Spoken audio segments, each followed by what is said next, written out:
Hey guys, in this video, I want to go over how to properly estimate the time it's going to take to repair your customer's device.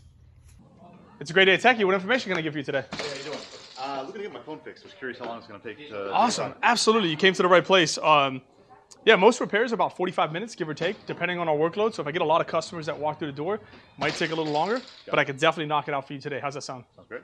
Beautiful, beautiful. Let me get your information. Go from there. Sounds good. All right. Awesome. Thank you. Cool. So let's talk a little bit about that. What just happened there? A lot of times at the stores, our technicians tell them 20 minutes, 45 minutes. They give them a timestamp. That's a mistake. You don't want to timestamp the customer because if you do, they're going to lock that time into their head. And when that 45 minutes hits and you have not finished that or completed that repair and they walk through the door, they're going to be upset. So it's so important that you let them know, give or take depending on my workload.